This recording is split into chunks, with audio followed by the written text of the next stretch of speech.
Hello, hello, hello. Good morning. Happy Monday, everybody. We are here at the round table. That's what I'm going to call it from now on. That's not the official name, but that's my name for it.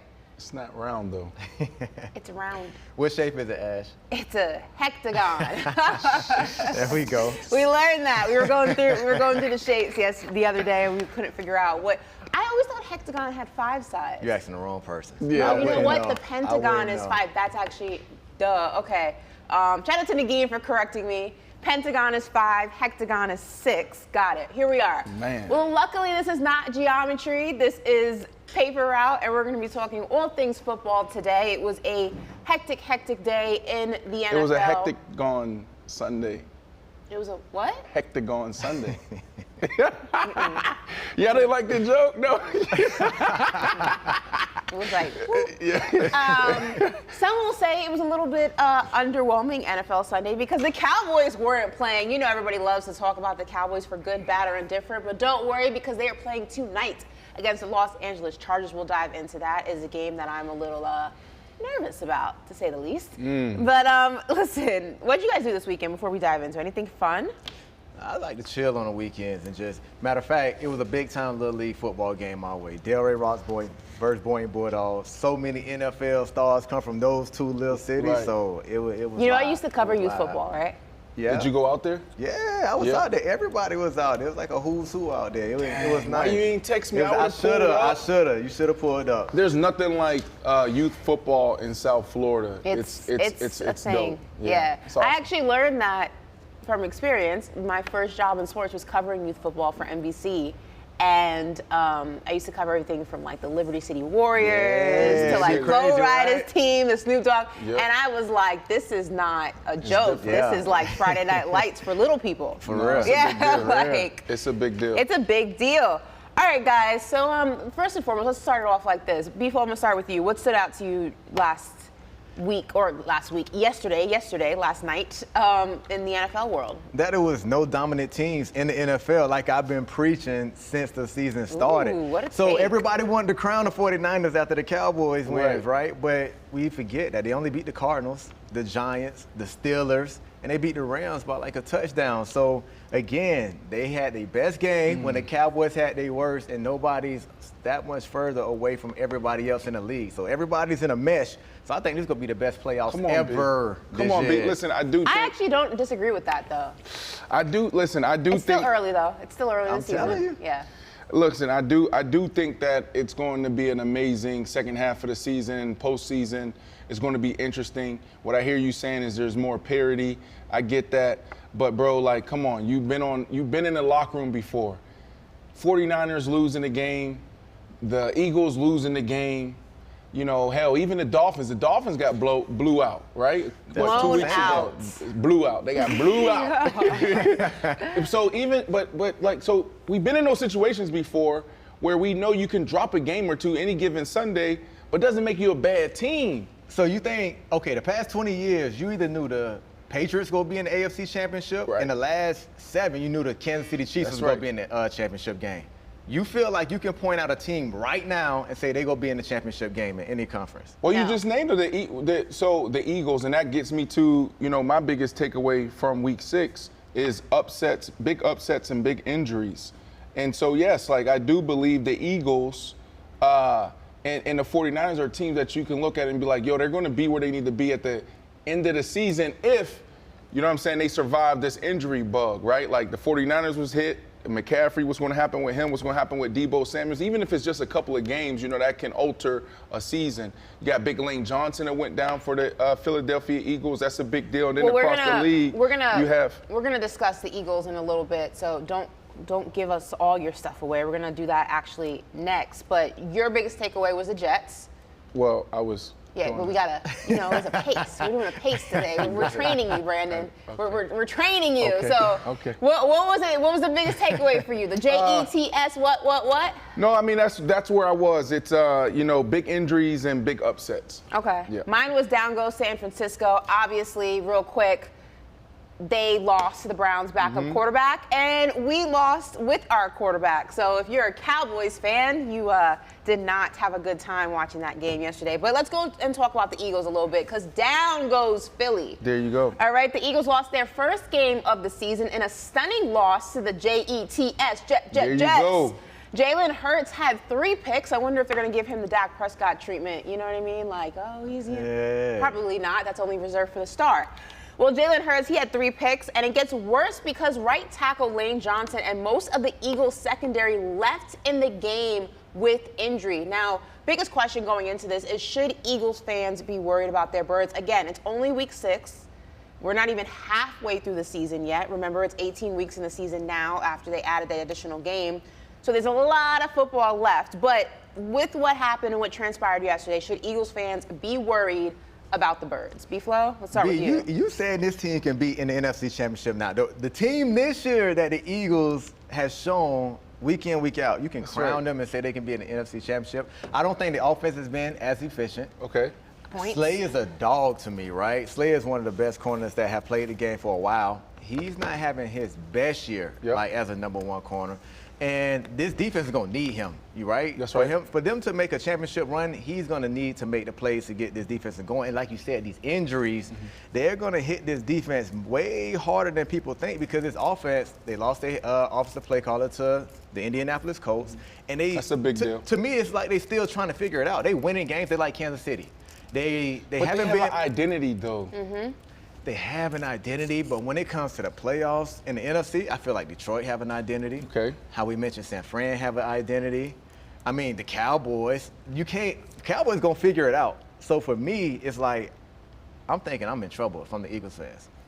I don't think the Eagles are gonna beat Dallas when they play Dallas. You don't think that's a slight overreaction? You tripping. That's what I was trying to get to earlier. It's 1 loss. No. Don't get me wrong. I'm not going to sit up here and defend. I'm not going to sit up here and defend the Philadelphia Eagles. You know, I'm the last person to do that. Okay, I don't care. If I could care less, I would care less. But it's 1 game. Granted, I will give you, they haven't been playing the best football, but what do we always say? Good teams, great teams always have a way to win, even when they're not playing their best. Kansas City's been doing that. The 49ers have been playing phenomenal football, so I don't think you can put them in the equation. The Eagles have been doing that. There are teams across the league that have been doing that. As somebody who's on the other side of the spectrum, I don't know if I can agree with that. I don't know if I can give you that. I'm sorry. Even though the Kansas City Chiefs, that's my squad, they've been winning games, but can you crown them thinking that they go fly through the playoffs with a breeze like they have been in previous years? It's like, no, I don't expect the Kansas City Chiefs to breeze past the playoffs either.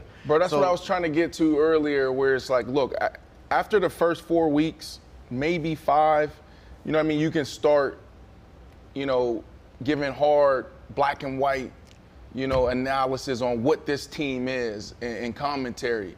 The first 4 is all overreaction. So we're here now, and I feel like you're overreacting just a bit when you're talking about the 49ers is not dominant. The Eagles aren't dominant like you are with your record says you are. And they're sitting here at 5-1, bro. They lost to a Jets team who made Patrick Mahomes look silly, right? You saw Coach Saleh come out after the game last night and say, look, we played against some of the best quarterbacks and we made them all look silly. So it was Patrick Mahomes, obviously Jalen, and then there was, who was the other one that they made look silly? Was it Tua? No, it wasn't Tua. So 7 turnovers don't concern you at all. Well, let's dive into that for a second. I mean, what needs to be said about Jalen Hurts after this 3-interception performance? I mean, if this was Dak Prescott, they would be ripping him a new one, as they love to do. But I think, you also get the benefit of the doubt. 3 interceptions, not great, but you're still 5-1. If we're taking it game by game, let's go ahead and break this down. Same thing with Josh Allen. Josh Allen threw a costly, it wasn't an interception, but a costly pass, and ultimately it didn't work. It worked out in their favor. They still won the game, but had that gone down differently, people would be talking about Josh Allen this morning. So anything that you guys want to say regarding Jalen Hurts' performance? Is there need for concern as the season progresses? Again, this is probably a slight overreaction. Just bear with us. Y'all say I've been overreacting all morning. I want to hear B take on this. Well, no, I mean, because what Jalen does well, I was watching him in this Jets game. What he does extremely well is he eliminates your plays, like your big plays. Like when you're playing against the Philadelphia Eagles, you're going to have to play your best ball. You're going to have to make your plays. For example, he gets pressure, someone's coming to sack him, and it should be 100% a sack. Shouldn't get out of it. He finds a way to extend a play and then get a first down. So Jalen Hurts, he's not like this flashy playmaker like a Patrick Mahomes or even an Aaron Rodgers, but this dude, he keeps you in positive position. He keeps the chains moving. So I'm not concerned when it comes to Jalen Hurts. And he's the ultimate leader. And you got the playmakers. Their offense is simple. So when you talk about his offensive coordinator being gone, I understand that, but their identity is still there, meaning it's a numbers game. We talked about this last week. If it's 8 in the box, they're going to take their shots outside with their dogs. If you want to play 6, 7-man box to eliminate the pass, they're going to run the ball. And there's an argument that Swift is probably the best running back in football right now. Well, let's dive into this for a second, because if we're going to go ahead and look at, may not be necessary to overreact to Jalen Hurts specifically to this game, but if we look at what they've done over the course of the season, right? Their first game against the Patriots, 25-20, so that was a close game, right? Vikings, 34-28. You have the Buccaneers, 11-25. You have the Commanders, that came down to the wire field goal, 34-31. You have the Eagles, 23-14, and then you have your loss to the Jets. Now, again, we've been speaking about the fact that they've been able to pull out wins despite not playing great football. Is the fact that they're not playing great football and managing to beat teams that they should, on paper, be beating with their eyes closed, does that concern you as the season progresses and the competition gets stiffer? That is my biggest question. That's exactly what I'm saying. This time last year, we was like, they might not lose a game. Like, they was just seeing A.J. Brown going over top, Smith going over top. It got to mid to late November, and it's like, yo, they might go undefeated. Right. Like, that was our whole idea about the Philadelphia Eagles. It didn't surprise us with them making the Super Bowl last year because they dominated. It wasn't even close during the regular season. Now it's like, yo, like, y'all barely squeezing out this game, and y'all don't have the pedigree and the track record as Kansas City. Like, yeah, y'all went to the Super Bowl last year, but Kansas City, they ain't new to this. They true to this. Like, we believe they can do this. Right. Like, y'all gonna have to show us more than 1 year that y'all will be able to gut this out and make a playoff run. That's all I'm saying. So you listen. Last year was last year. Exactly. That's why, like, I'm sitting here really lost for words having this conversation with you, because we know in the locker room playing at that level, what have you done for me lately? Every year is different. So you going off of, yes, last year, dominant. They may not lose a game. This year, they're finding a way to win. That's what really good teams do. So even when you talked about the Patriots earlier, the Patriots won so many different ways. Sometimes it was with the offense, sometimes it was defense, sometimes it was coaching. You know, a lot of times it was collective group, right? So, like, I'm not concerned about the Eagles. The Eagles are a really good team. They have the pieces. The only thing that we all should be concerned about when it comes to all of these teams are the teams that we think have a chance, whether it's them, the 49ers, the Miami Dolphins, and there's a few others that we can throw out there, is injuries. That's the biggest thing. Like, will Slay come back? Will he be there? Lane Johnson, what's going on with Lane Johnson? If the Eagles are healthy, they'll be right where they need to be, but it will be interesting come postseason, though, because it is more parity. Well, let's go ahead and take a look around the league for some other topics that are trending. Rodgers is gearing up for a return, maybe? I don't know, because let's go ahead and do some quick reads here. And like I said, some other notable topics around the NFL. Aaron Rodgers, just over a month removed from tearing his Achilles, was seen throwing on the field before the Jets game. Now, is he coming back if the Jets continue to win? First and foremost, I just want to go ahead and say, science isn't so bad, Aaron, right? You know what I mean? Science, doctors, medicine, they kind of know what they're doing. You know, they have degrees. They went to school for this. It seems like science isn't all bad. It's not the enemy. Just saying. I will say, out there. Yeah, you listen. You know, there's technology. Science is definitely getting better, and you know, he's finding himself in this conversation because of you know, his stance around the pandemic and coronavirus, COVID-19. The other side to this is, you know, I think Aaron Rodgers is showing us like the law of attraction. Now, I'm not trying to go too deep here, but, when you put in your mind that this is what I want, I'm going to go get it, right? Like, then you're going to do everything in your power to make that happen. So it is impressive to see Aaron Rodgers just standing.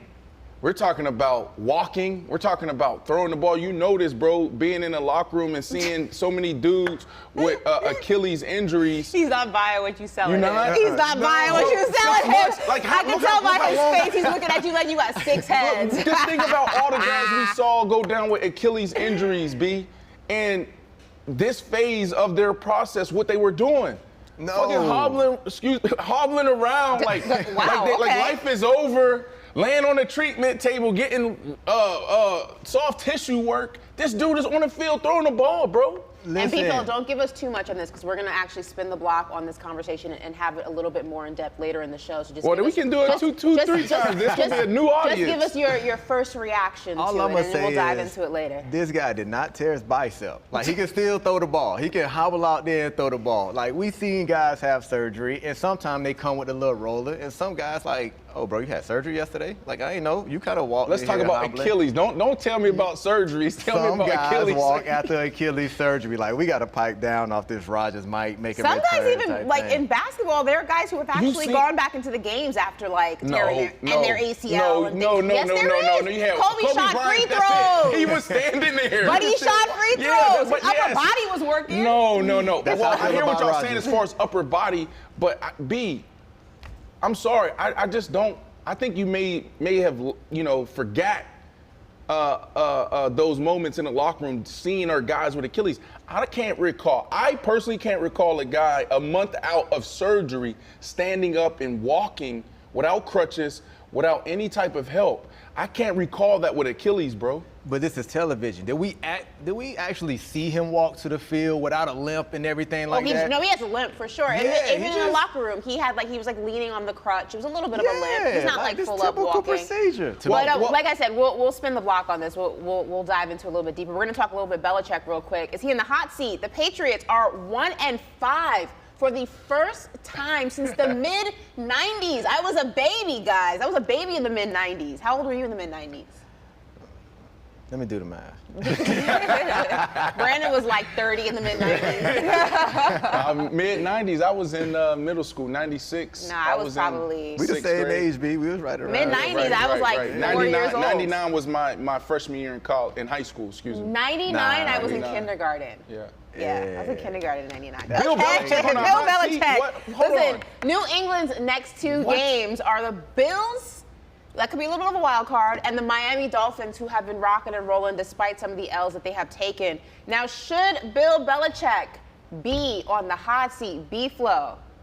Which way you going on this one? I'm 50-50. I know, I'm 50-50 too, because it's tough because Bill Belichick the GM or Bill Belichick the coach? Which one are we? Which one's the hot seat? The GM all the way gone. He in the hot seat for sure. He got to go. Yeah. But it's hard to say a coach in the hot seat just because of what he's done. You know, with this franchise, how he resurrected this franchise and how many championships he brought to this franchise. It's only been 2 or 3 years, like, where has been winning at the pace as he's been before. So I want to say give him time to let this come around, but the GM, Bill Belichick, he's in the hot seat. Yeah, he doesn't have me thinking that the future is going to be brighter. Here's the thing with the Bill Belichick situation, and I hate that we constantly are having this conversation because I feel like everybody is focusing on Bill Belichick now, and Bill Belichick, the GM, deserves all the smoke, right?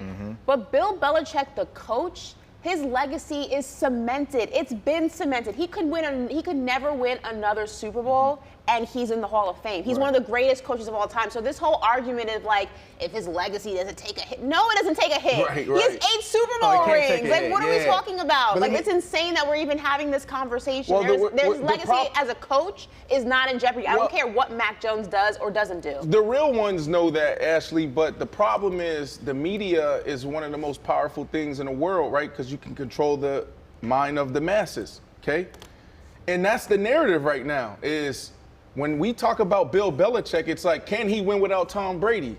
So the reality is there's probably a lot of like casual fans and casual sports talk show watchers that are out there following this narrative. So, the reality is his reputation and his legacy can take a hit.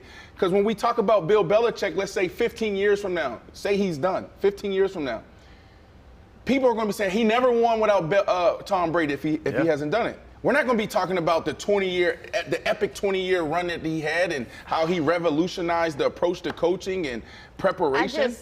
That'll be a small part of it. And it's unfortunate because I agree with you. Like, this is not only one of the greatest coaches the greatest coach in football, but he's one of the greatest coaches of all time in all sports. That's how he did it and his run. Yeah. So, the question is Bill Belichick on a hot seat? I will say this. We don't know the internal conversations with him and Robert Kraft and their game plan. If he is on a hot seat, his seat is totally different than everybody else's. His seat's going to be, listen, I'm going to retire or I'm going to go do something else. He'll never be fired. I can't see that. That would be a huge mistake by Robert Kraft if he fires Bill Belichick. I don't think he's on a hot seat. What they need is a quarterback. That's what they need. But I think this all comes down to, like, what category does the GM, Bill Belichick, and head coach falls under? Like, not developing Mac Jones, that goes under the coach, right? Yep. Hiring Matt Patricia as the offensive coordinator, does that go under the GM, Bill, or does that go under the head coach? It could also be that Mac Jones just is not it. I feel like they haven't tried to develop him properly. Don't. Like, letting him throw one ball a game. They haven't gave him the right OC. I mean, I think you also have to judge Bill Belichick now with Brady not there. Because Brady could have covered up a lot of your mistakes before. So now, do you judge Bill Belichick strictly based off Tom out of here? He can't cover everything up. We're just going off what you did since Tom been here. So that's an adjustment, though. It takes time. Like, this situation is showing us how critical the quarterback position is, and it's showing us, when you don't get it right, how you can end up the Cleveland Browns, how you can end up the Jacksonville Jaguars before Trevor Lawrence, right, where you're at the bottom of the barrel and it's hard to win. It takes time to find that guy. Look at the Jets. The Jets haven't been to the playoffs in 13 years. Look how many quarterbacks they had. Look at the Miami Dolphins. It's the same thing. The quarterback position is a position you absolutely need to have, and it definitely covers up a lot of mistakes that you can make from management to even players if you got that guy. Well, like I said, there's plenty of time left in the NFL season. What that means for the New England Patriots, probably not much. But what that means, about Taylor Swift what that means, because they're excited to see. By the way, if you guys missed it, thank you for that reminder. These people Brandon Marshall, we made a bet before we dive into the Dallas Cowboys and Monday Night Football. Brandon Marshall and B-Flow here made a bet last show on Thursday that if the Broncos were to beat the Kansas City Chiefs in Thursday Night Football, then B-Flow would have to sing My Goodies by Sierra. Dang, that would have been good. You don't have to sing it. Honestly, the video was phenomenal on social with your head on it, with her in the body. But no, we're not getting a Sierra show today. We're getting a Taylor Swift show because Brandon Marshall has to sing a Taylor Swift song later in the show. And listen, we were coaching him on what songs he should think about singing, and he has a good one. So you guys don't want to miss this. I am so excited. It's gonna be like the she likes to see rookie showcase. You know when rookies have to like stand up in front of camp and like sing a song? This is gonna be so exciting. I cannot wait for you guys to see this. So make sure you gonna join me? Will y'all join me? No, that's how the bet is. Teammates? That's how the bet is. Oh my goodness. But listen, before we get into that, we're gonna talk some Dallas Cowboys football because the boys are in LA for Monday Night Football. America's team is on Monday Night Football. Dak and the Cowboys will travel west. They're already there, actually, to face Justin Herbert and the Bolts. Now, CeeDee Lamb is unhappy with how he has been utilized in this offense, and there's been a lot of speculation about where or how he's going to go ahead and get more involved. This is a contract year for him. He voiced that frustration to the media last week when he was asked, what is the identity of this football team? And he simply responded, I don't know. Well, Cowboys reporter John McAtow tweeted last week, CeeDee Lamb and Dak Prescott actually spoke. The QB actually approached Lamb and said, hey, quote, if you have a problem with anything, just come up to me and we'll talk about it. Lamb said he and Dak worked on getting on the same page their first day back in the building after that massive 49ers loss. So I think this is fantastic. I think that the communication between a wide receiver and the quarterback is just so instrumental in the success of the team. I think that the Cowboys obviously are under a different microscope being America's team. The criticism is different. The lens is different. We all know that, And because of that, there can be a lot of underlining animosity in the locker room if there's not clarity, communication, and transparency. And I think that one thing that Dak has always really been good at is being that quarterback that you can come and talk to if you have an issue. It's never too standoffish. He's never shied away from the criticism, even if it comes from the guys in the locker room. And I think that's why this Cowboys team can bounce back from that 49ers loss. So, I mean, Brandon, what should we expect tonight from the offense versus LA? They're facing Kellen Moore, someone that you know very, very well, and that he knows them very, very well. It's going to be interesting. Listen, I agree with you. I do think that they're going to bounce back. I was talking to somebody this week, and I'm not sure who it was. It was Cam Newton's cousin. I was in Atlanta Friday, and we were talking about the Dallas Cowboys, and he said they're going to be pissed off, right? Like, this is a good team. Now, I don't know why they haven't recovered and bounced back from Trayvon Diggs going down. That was devastating for that defense, but this defense is really good. And so I'm expecting them to play better. And they have a really good cast on the offensive side to have a identity and to play consistent, high-level football. So I expect them to bounce back. There is a bit of adjustment on this team as well, because you said Kellen Moore is now on the other side. So maybe that's why it's taking them, a few weeks to click, to get to mid-season form. But as far as like the CD Lamb thing goes, B-Flow, like, this is good communication. But why did it take this long, right? Like, you don't know if it took this long. This just may be the first time we're hearing about it. Yeah. But I don't doubt that him and Dak have been having conversations throughout the season. I just think this is the first time the media is hearing about it.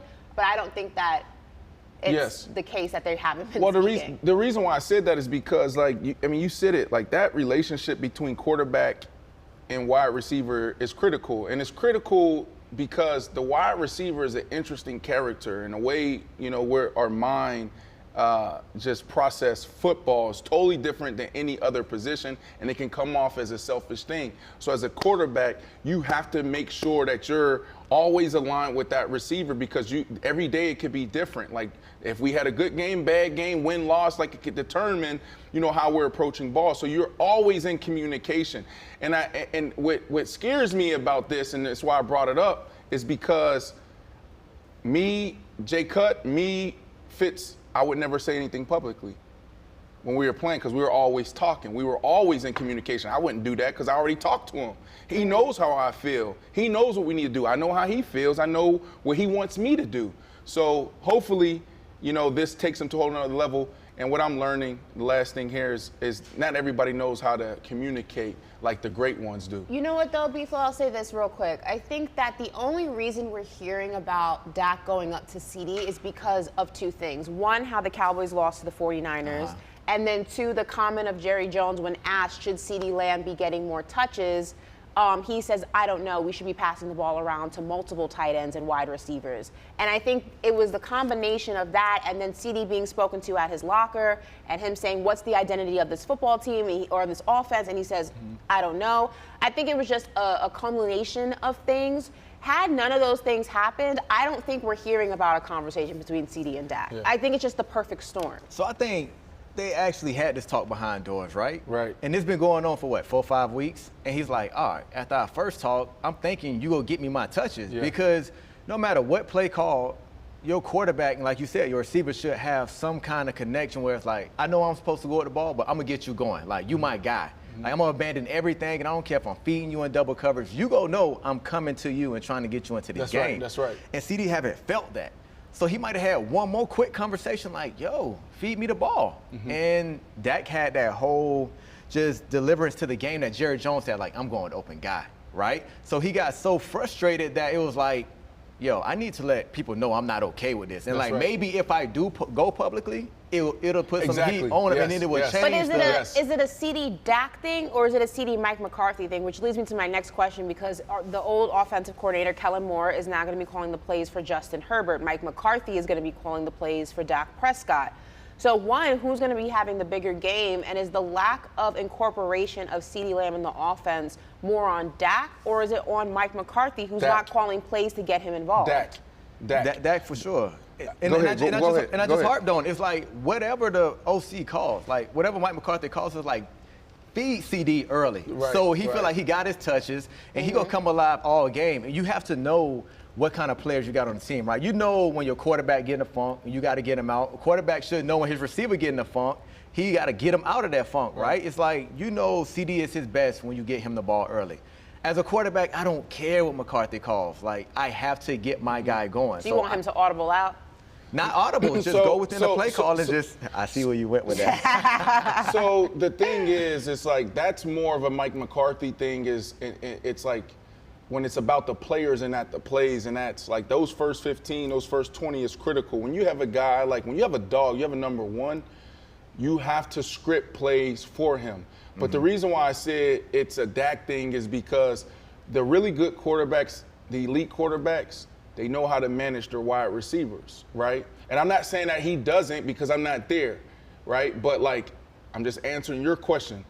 Dak Prescott, he's supposed to check out. If he sees one-on-one, let me get my guy the ball. Because when that guy ain't going, don't nothing else goes. It's a shit show, on the offensive side when your number one guy isn't happy. And a lot of this it's not about just it's not just about Jerry Jones's comments and the media's comments. Well, it is, because where I'm going is, Richard Sherman. But Richard Sherman just a week ago was saying he's not a number one receiver. Right. So what you think CD is feeling? We're so competitive. You notice all positions. We're so competitive. So I got Richard Sherman, somebody's opinion that I probably respect and I went against, and he's an ultimate competitor telling me I'm not a number one. Yeah. That's why he went out there and said what he said. Like, oh hell no, I got to defend myself. I know I'm him. So to you then, is it a combination of Dak and Mike? Who's more responsible for him not getting involved before we get into the last point before we break? Well, for sure, it's a combination for, when it's both of them. But like at the end of the day, like again, like just my experiences around quarterbacks and witnessing some of the greats from afar, the quarterbacks, man, like when you great, you know how to get your guys involved or you know how to manage them. So I'm gonna lean more towards Dak than I do McCarthy. All right, so, okay, real quick. Yeah, before we go, like, I'm going to put you in the defensive coordinators and the defensive mind, right? You know how you said you used to talk to your quarterback behind closed doors, right? That was great for offense because of y'all chemistry. Now that this is in the public, on the defensive side of the ball, we like, yo, let's double CD early. Let's take him out the game early because if we do, it's going to shut him down. He's going to get frustrated. He'll get frustrated, and it's a lost cause. So I'm going to see tonight if the Chargers are going to do that, like, let's double him. Don't give him no touches. Like, let's not him touch the ball for the first half, maybe get one throw, and we don't have to worry about him in the second half to see if we go shut it down. Well, Brandon, this question's for you because you and I have been going back and forth about this. Is this a must-win game for the Dallas Cowboys, seeing how the 49ers game went, or are you giving them grace? I'm going to tell you right now. Look at me. I'm giving you guys nothing. If you don't win, I'm switching teams. Okay? There's no more. I'm not doing this with you guys anymore. You better win this game. I'm not switching. You're not. I'm not switching. But I'm highly pissed off. Yeah, okay? thank you. Correct yourself. Highly pissed off. You better win this game. Okay? Teams. I care. I couldn't do it. I'm too loyal of a person. Damn it. It's definitely not a must-win because the Chargers are a good football team. You said it's not a must-win? It's not a must-win. Brandon, oh my God. Herbert be cooking. You gotta stop. The Dallas Cowboys can't play from behind. This is not a good matchup for the Cowboys. In what way is this not a must-win? This is not a. It's still. In what way? What's the logic behind that? Then y'all just tell me it's early in the season. You can't decide anything enough. this early. You just lost. You just got blown out by the 49ers. You already have a loss from the Arizona Cardinals on your record. The Eagles just lost. The Giants just lost. You have to win this game. Are you serious? It's not a must-win. But it's a game because it is a tough matchup for the Dallas Cowboys. On the road. It's a game where it's like, okay, who are we really? This is when you want to start hitting your stride and stepping into that. So I wouldn't say it's a must-win. I disagree. It's because there's a lot of ball left. But, man, you want to see the Dallas Cowboys look good. It reminds like, okay, we good. We are contenders. I disagree completely. This is a must-win game because these next 3 games are going to determine what football team this is. You got punched in the mouth against the 49ers, a team that you should have been a lot more prepared for, This is a team that knocked you out last season. You got punched in the mouth this time, worse than you did the last time. Last time you were a lot more competitive than you were this time around. You cannot have another performance on prime time. This is not a 1 o'clock game. This is not a 4:25 game. This is Monday Night Football. You cannot get punched in the mouth on Sunday Night Football and then lose again on Monday Night Football. This game no more prime is time going games to for them. determine. This game is going to determine what type of football team are the Dallas Cowboys. Are they a team that can compete with the best of them? Are they a team that can get punched in the mouth and bounce back? If they falter, if they lose this game, Ash, this is not a good matchup. You facing Keenan Allen, Mike Williams, Justin Herbert after losing your top dogs on defense, and y'all haven't figured it out yet. I don't care if they were facing the Monstars. You better win this one because if not, you deserve all of the slander you get. You lose 2 primetime games back to back. You can't.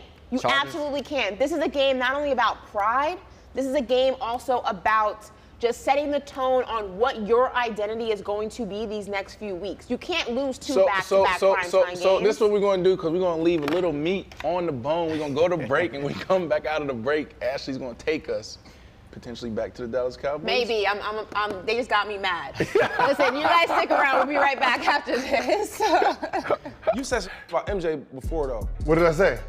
Like, if he played now, He wouldn't do what he was doing. yeah, he would be looked at like amongst the other greats, but he wanted to stand out like. Oh no. This is gonna be a fact. This is gonna be a fact. Love it. Now we talking. I've been waiting for you to talk about this right here. I love Gil, dog. I love him, but no. That's the only thing I don't like. He be saying, "Come on, let him get it off." He said it's a fact. Okay, let's go. This is pure fact, right? If we take MJ, Michael Jordan, take LeBron, Michael Jordan, okay, and we switch them in eras, boom.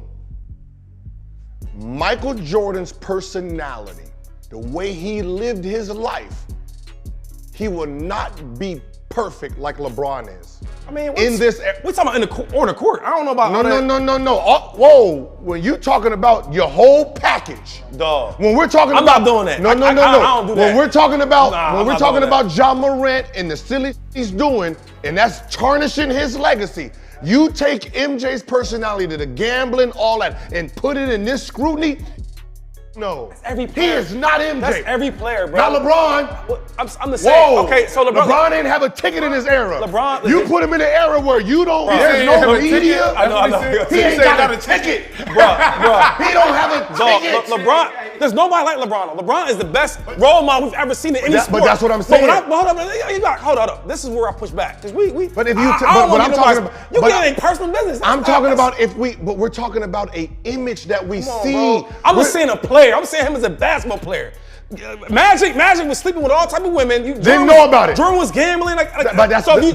If you put them in it, you can do. It's any era, bro. We all have baggage. I'm talking about basketball. I don't get in. But you can't do basketball. Yeah, bro. You can't do it. Come on, dog. Yeah, you telling me y'all stopping? You telling me the 80s and the 90s is stopping a 6'10", 260 man coming downhill. He is the biggest person on the court. Dennis Rodman and them were 210. I'm talking about MJ. I don't want to mix up the conversation. I want the viewers to know we're talking about Michael Jordan. I don't know about him gambling. I'm talking about him as a basketball player. If he's in this era? If he's in this era, he's just going to be a good player, right? No. He'd be dominant.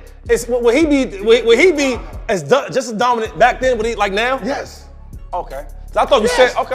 Then we're on the same page. I thought I heard you say something. Because I like when you take, No. Your takes be like, you feel it. I like how you be speaking your mind. There's certain players, that are just generational. Yeah. So when you talking about like a person like Michael Jordan, his abilities over exceed his errors because he was the caviar. Yeah. So when you're talking about 6'6" guards, hands, explosiveness, jumping 46-inch verticals, since they've been doing verticals, there's only one player that's topped his vertical. That's Zach LaVine.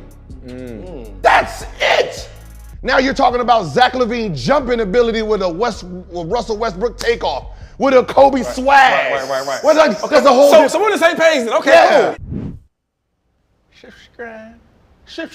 That's actually a a hilarious interview because it's 3 loud people in one room. You ever be in the room with like 3 loud people? Brandon was the quietest one, and that's saying a lot. Like, You know what's crazy when we're in that's that saying a lot because I'm always quiet in that setting, though. Every once in a while I get loud, but I don't have to when you got, you know, all those other loud mouths. that's what I'm saying. You being the quietest one in the room is shocking. Welcome back to Paper Route, everybody. I'm Ashley Nicole Moss. That's Brandon Marshall. This is B-Flow, Brandon Flowers. We're going to dive right into some more topics. All right, so Steve Smith apparently doesn't like Jerry Jeudy, or Jerry Jeudy doesn't like Steve Smith, because before the Broncos lost to the Chiefs on Thursday Night Football, Steve Smith was asked about Denver wide receiver Jerry Jeudy and didn't hold back on how he felt. Listen to this. I'm sorry for saying that you're an average wide receiver, that they eventually will move on, and when teams call me and asking, should they trade for you, I will say no, don't trade for Jerry Jeudy, because he's mentally unable to handle constructive criticism from people who watch specifically, can he be a wide receiver? He could be a wide receiver. He's a tier 3. Go back into the studio. I'm done now. That's the best part. He said, go back into the studio. Okay, so Twitter was divided about this when this happened in real time. Players obviously were not feeling Steve Smith, and media actually was encouraging and uplifting Steve Smith for his honest commentary. Now, you know where I feel, or how I feel regarding this. I think that this was a little bit, or a lot of it, unnecessary for a multitude of reasons, and I'll make this quick. One, he started off wanting to apologize for calling Jerry Jeudy just some guy repeatedly on his podcast. That apology then went out the window when Jerry Jeudy hit him with the same energy he's been hitting him. He went to say hi to him. Jerry Jeudy said, I don't mess with you, and went about his business. Then Steve Smith flipped the script and did exactly what we saw him do in that clip.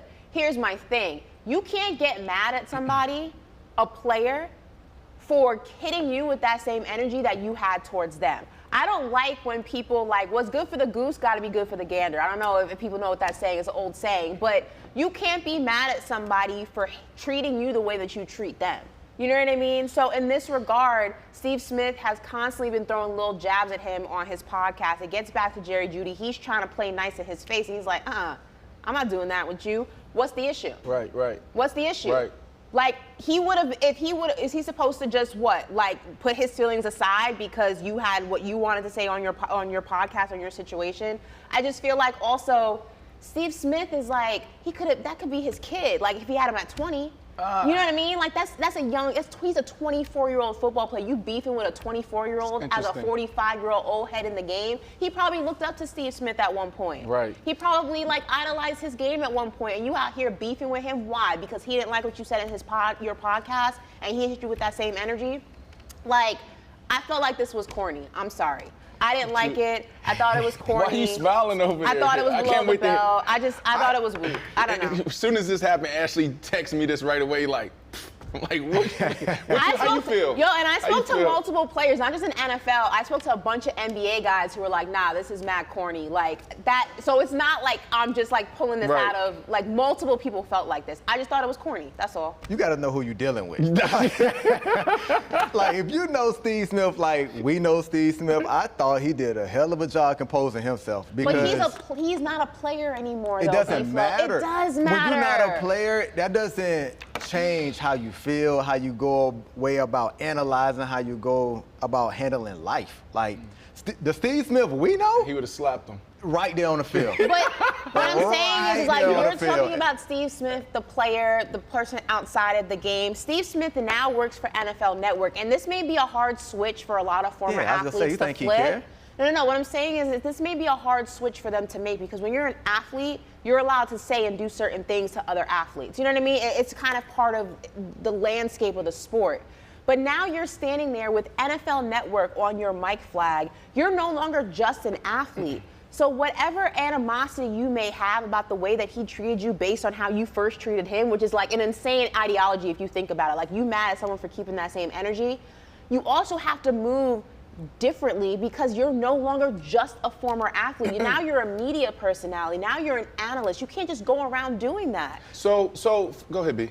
No, I was just gonna say, like, yeah, that's what, like, logically what you would think, but Steve Smith don't care. Like, you got to know That's him. fine if And you that's don't- what makes him great on TV. That's fine if you don't care. It doesn't make it right. That's just who he Doesn't make it is, right. Like, a lot of people, personalities, that's just who they are. They're not going to change. And, yeah, he got a little fired up from off how Judy responded to him. And if Judy came right back, like, he's going to respond again. He's just a guy that's going to go tack from tack. Like, you seen the clip when he went to the Carolina Panthers practice and we was asking Kim, like, hey, you think I should start this guy? Like, if he's a scrub, how you told the guy, like, hey, nah, I'm going to slap the hell out you if you don't. Like, that's him. Like, he was serious. So, I mean, I see what you're saying. Like, don't take it personal when he don't want to hear from you and he don't want nothing to do with you.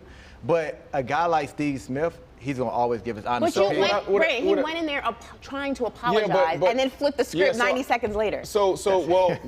Because in that moment, so we got to go back to the beginning, right, to his podcast. And I haven't heard the clip, so I don't know, like, the sentiment behind it. He calls him I know, a jag. A jag. So JAG, which is, so we talk about this all the time. Don't call people outside their names, but within ball, that is a commonly used phrase.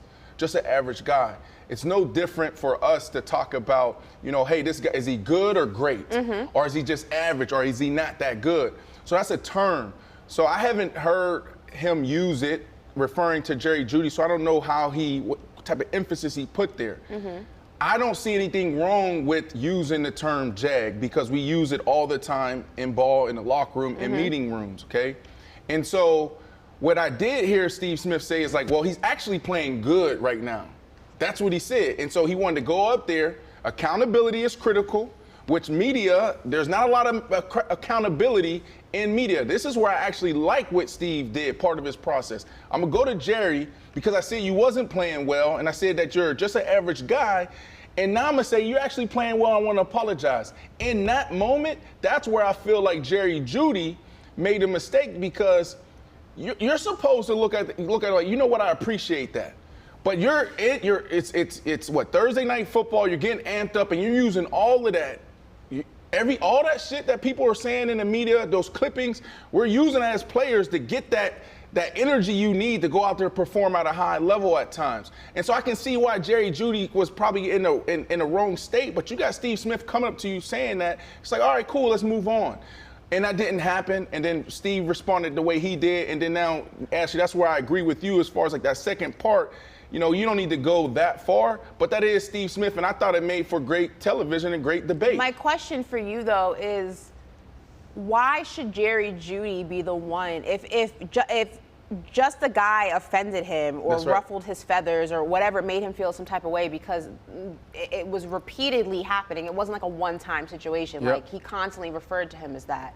If that upset him, why do I have to accept your apology? Because here's the other part to it. You kept whatever in your podcast. Now I got to be the one to be the bigger person. Why? We've been having this debate for a couple of weeks now, and we really got to understand that we're in this watershedding moment in media. And I've been talking about we have a responsibility as players and former players. So it's really interesting what's happening right now. Players are extremely sensitive and really aware of who's saying what, right, and paying attention to that. But what I would say is still our job as players to navigate through these situations. And if I'm Jerry Jeudy, I am looking at the situation like, damn, I'm supposed to, on our show, he came and sat with us. Y'all know how I feel about Jerry Jeudy. I think he could be one of the top receivers in the league, but he's not in that discussion. So all of the other stuff, you got to pipe her down a little bit, and you need to go put the main thing first, and you need to go ball. And then you'll shut all that up. So, like, Jerry Jeudy, for me, should have never responded that way. Why? Because you aren't the Jerry Jeudy that everybody thought we were going to get. See, this is why I disagree with you, B. Like, I don't have a problem with what Steve Smith said first off, because what's the difference between a jag and basketball? Somebody said he's just a role player. Yeah, there's nothing wrong with what he said. Nothing wrong with what he said. I agree with you. So I don't got a problem with Jerry Jeudy feeling some type of way and be like, bro, I don't bang with you. Like, that's how I feel. Right. Like, that's him. So my thing is, Steve Smith took it upon him to express how he felt. So all that is in fair game for me. So the only thing that Jerry Jeudy didn't do was go out there and go for 120. That's So what you I'm don't. saying, though. What I'm saying is, you so don't. after the You game. don't Like, think that's the only- you don't Right. think it's weird thing. that okay? I don't have an issue with him calling him just the guy in this podcast either. I don't think that's like disrespectful. Maybe if like when your ego's involved, but in the grand scheme of like disrespectful words, it's not disrespectful, right? Don't have an issue with what Steve Smith said in his podcast. And don't have an issue with Jerry Jeudy's reaction because keep that same energy, basically. Yeah.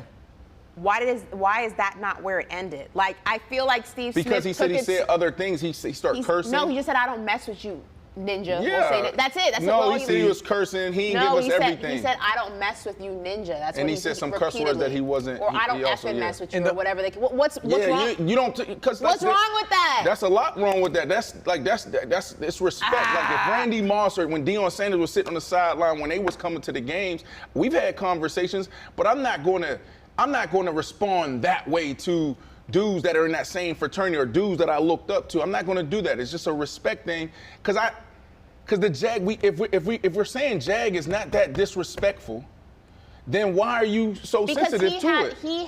It is completely within his right to feel how he feels about something being said about him and how he feels about the person who said it. We don't all have to be friends. Just because you're an OG doesn't mean I have to worship the ground you walk on. If you said something to piss me off, it's within my right to be like, nah, bro, don't talk to me. Why is that's not where it ended? Because Steve Smith went in there wanting to apologize. He didn't accept the apology, which is in his right because he felt disrespected. So now you say, yo, screw the apology. I'm like, come on. Come on. I like all of it. Last point on this, You like Brandon, all real of it? quick. All right. Last point on this, go ahead. What I would say is this. Look, this is player on player. Even it's a retired guy, player on player. So, now you got to give our perspective on the whole situation and the whole process. I'm not talking about how he responded on air with the NFL Network. I'm not talking about that. What I am talking about is, Jerry Jeudy, to me, was in the wrong. He's in the wrong because you're not balling. And to your point, after that exchange, you go out there, you have 3 catches for 30 yards, something like that, right? Like, that's your moment as a player. You had 2 moments to understand the situation you're in, right? You come out of Alabama, you're him. You're one of the savviest route runners that we probably have ever seen, one of them. You're up there. It's legendary stuff that you do out there. But you're not doing it consistently. You're not up there with the greats. We don't talk about you in that way. And so Steve Smith, a former player, is covering you, and he's saying that you're just an average guy, right? And then y'all have the exchange. Cool. But you go out there and you don't ball. You had another opportunity to shut him up and prove to him. And so what you did that night is what you've been doing the entire time. And it's not all your fault. There's quarterback play, there's offensive line play, there's play callers play, there's all of that. But at the end of the day, they only care about your production. And you haven't been producing at that level. Well, listen, you know who has been producing? Paparazzi shots of Travis Kelce and Taylor Swift. Oh, my goodness. I'm sorry. Listen, they say that Taylor Swift, listen, I know everybody who had an opinion when these first 2 got together. I just want to give you some information real quick. Taylor Swift's Eras movie is supposed to make $4.1 billion. Oh, I'm sorry, her Eras tour, $4.1 billion. So Travis Kelce knows what he's doing. Just put that out there. My man. But Travis Kelce and Taylor Swift continue to make headlines as the couple were in New York this weekend, even making an appearance together on SNL. Not together, separate skits, but they both were on SNL.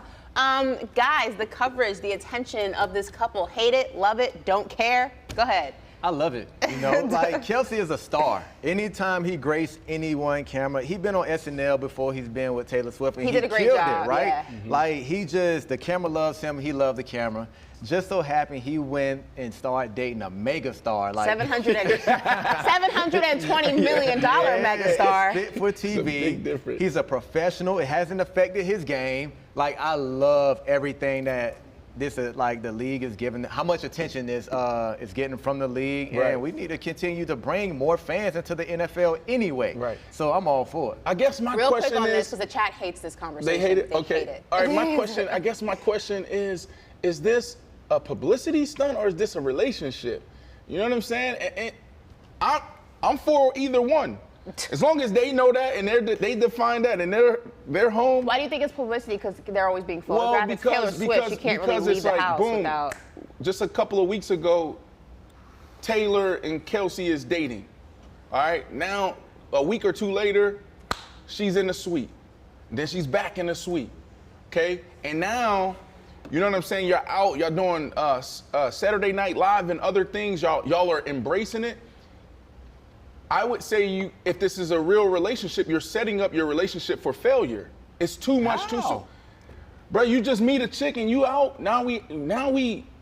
They're stars. This is not like just they're going to be chick. filmed every time they touch everywhere. And I mean, every girl you date, you're not going to marry. Like, they could be dating and having fun, or they could be working towards marriage. Hey, Kelce, I think you in love. All right, let me married. let me go ahead and move on before the chat kills us. Let me go ahead and move on. Let me move this on. We're going to go back. We're going to talk Justin Fields and the Chicago Bears.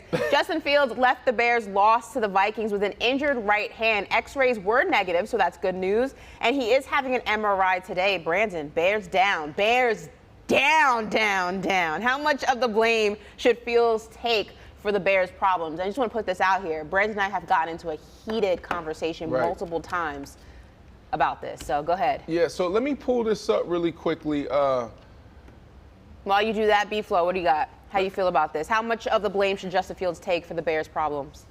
I think he shouldn't take most of the blame. He got to take some. He's the quarterback, right? And whenever you win, they get all the hundreds and hundreds of millions of dollars. So when they lose, they got to take a fair share of the blame. But, I mean, this organization hasn't gotten it right, in the past couple years. Just you even see with the Claypool situation. Like, that's a second rounder that could have helped your team that you gave up for Claypool that you're not going to get back. Right. I just think the Bears in whole got to figure it out. Fields haven't been playing well, but he's definitely not all the blame. He deserves some blame. I'll say 35, 40%. Zero. Zero? Zero. This is where me and Ashley, we start beefing. We've got into heated It was conversations bad. about Zero. this. A quarterback deserves zero of the blame. Let me tell you why. Different rules for Justin Fields, apparently. Let me tell you why.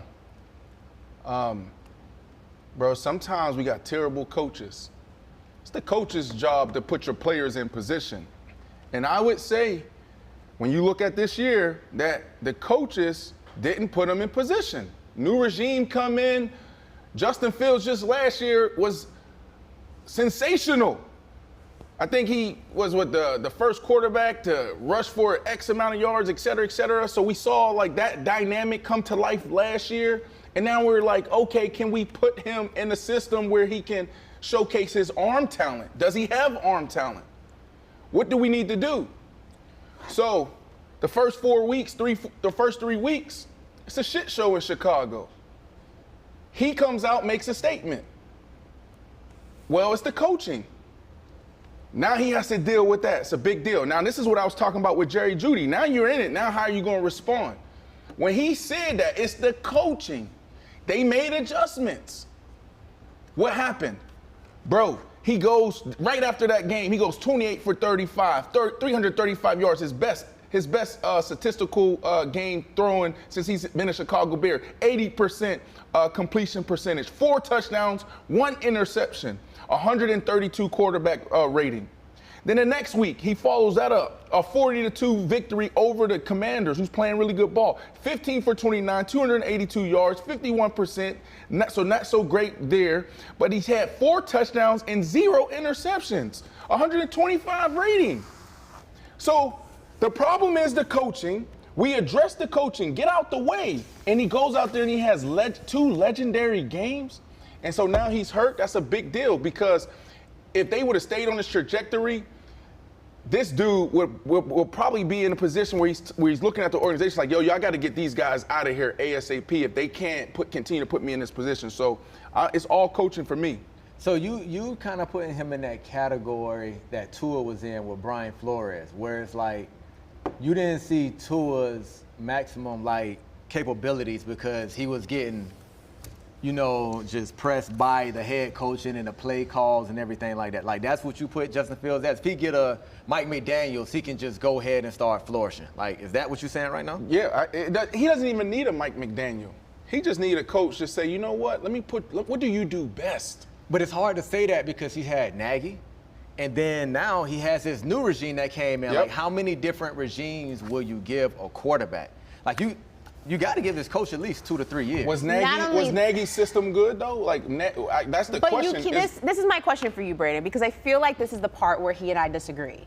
Because in every other scenario, I'm not negating the coaching has been. Yeah. What do I always say about the Chicago Bears? They're a terrible organization. Right. Terrible coaching. I think they're terribly run. I like the general manager. I like that the he brought GM. in. Yeah. The Chicago Bears, even when Justin Fields got drafted there, I said Yeah. this is not going to be good. That's Like right, this that's is right. not just a team that does right by their quarterbacks, right? So I'm not disagreeing with that.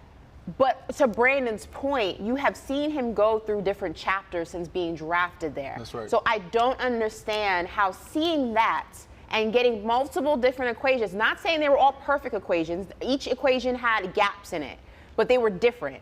How seeing him go through all those different equations, all those different eras, you still cannot put some of the blame on Justin Fields of things that he's not doing correctly, things that he hasn't progressed in, things that he hasn't gotten better at. I don't understand how in every other situation you can put blame on the quarterback except for him. So if we're talking about like third down efficiency, if we're talking about red zone operation, we're talking about 2-minute drill, we're talking about inaccuracy and completion percentages, things like that. There's always room for improvement. That's not the conversation that I was having. There's a lot of things that he can do to be a better football player. You're never there. You're always striving to get better. But that's not the conversation that we were having collectively in media. The conversation that we were having was, is he a bust? I never said said he No, was he's a I'm talking bust. about going back. No, I'm talking about collectively in the media. It's not. We're talking about, is Justin Fields that guy? Do they need to move on from him? And what I'm saying is, when you look at certain situations, it's easier for a quarterback than most positions. But you look at a quarterback, I'm looking at, is it the coach or is it the player? Who's the problem? And so for me, I'm putting it on the coach. Now, he stood up and said what he said. Whatever adjustments that they made adjustments. And since then, he was playing sensational. Okay? And so for me, it validates exactly how I feel, and it validates how he felt.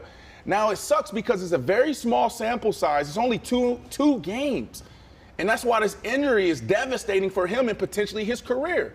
Because people aren't going to look at it and say, damn, it is the coaching, because you only played 2 games. No, we needed to see that for the rest of the season. But he was off to an amazing start. So, again, it's the coaching for me.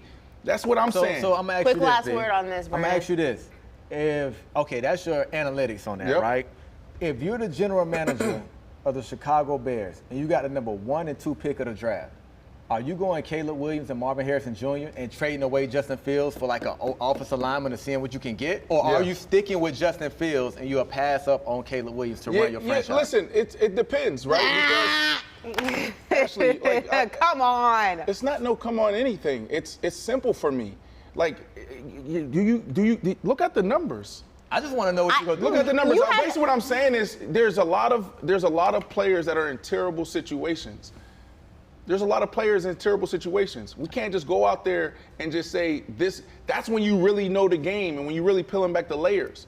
So to answer your question, I'll look at this, right, because you're always trying to get better. The question is Caleb Williams better than Justin Fields? If the answer is yes, then you go make that move. I'm asking you, though. Yeah, you. Like 'cause right you're saying now, it- you're the GM. You're Breathe. saying Okay, that so- Fields has no blame. So if you can get So what- Caleb, are you taking him instead of Justin? So what I trading see Justin right Fields? now, right? What I see right now, I see Caleb Williams may be better than Justin Fields. There's a big what if around him though.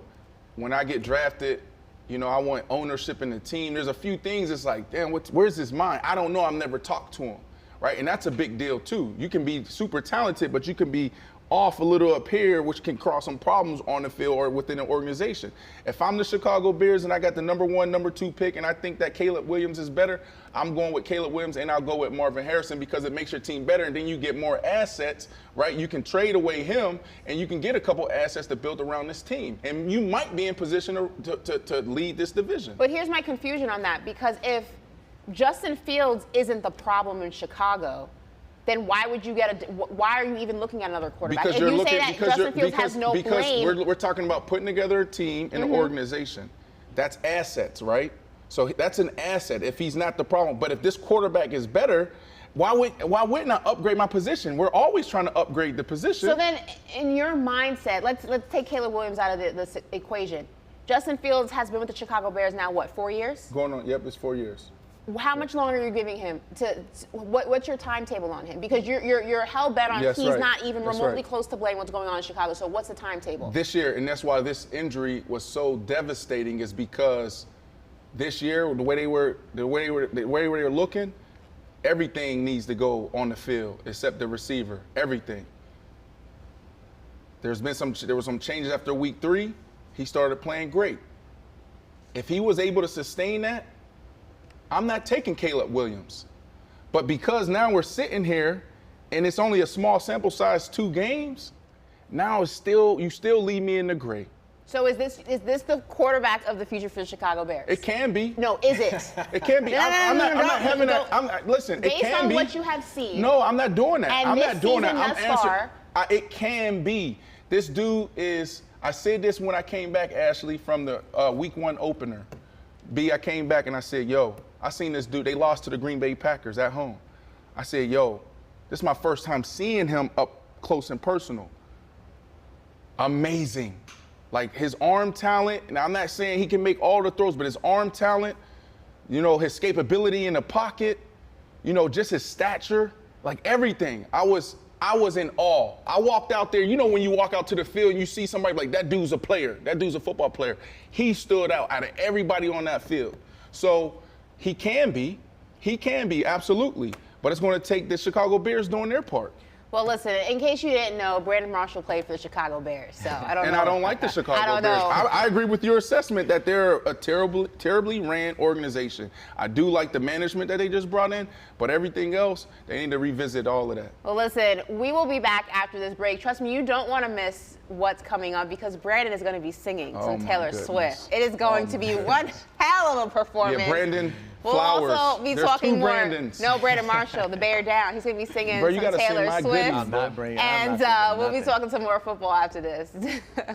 Oh. Listen, when I think of you, I think of a pioneer in the direct relationship between hip hop and sports. I mean, I go back to the Allen Iverson commercial, Reebok. I feel like that was the jumpstart of that relationship in terms of the business aspect. Obviously, hip hop artists were always rocking with athletes, and athletes were always rocking with hip hop artists, but it was the first time we saw it on the screen like that. It was the first time we saw it in a commercial revenue space.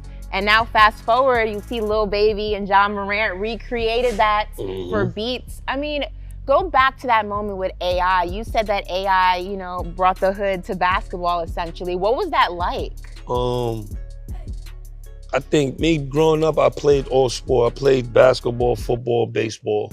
So he was just Allen Iverson I could remember sitting in my man's living room watching his Georgetown, watching him play in Georgetown. So I was already a huge fan of his. So when they brought the opportunity to me, shout out to Steve Stout, shout out to Trackmasters, Rough Riders, everybody that, brought the opportunity. It was like coming here on the show. I'm like, word, he want to sit down with me to talk about doing the spot. So once I met him, he was super down to earth.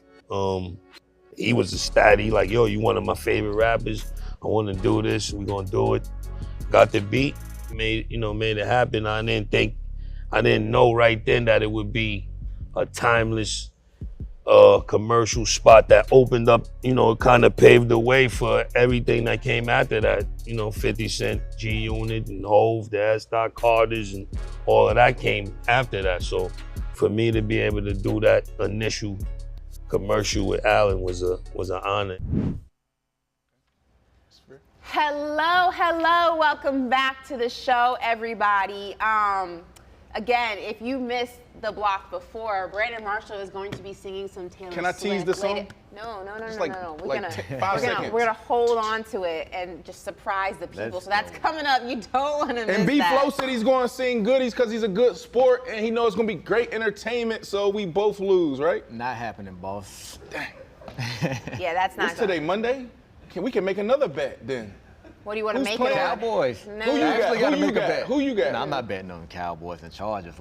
Y'all make a bet. That's your You said team. you like the love Chargers. the He bet. played for the Chargers. Nobody here has any stake in the Chargers. He though. played Y'all for had the a stake in Chargers. that What are you game. talking about? He played for the Chargers. He don't care though. That's his teams. He Do got you two care teams. enough to make a bet? Nah. See, he doesn't care enough. Bro, you ain't.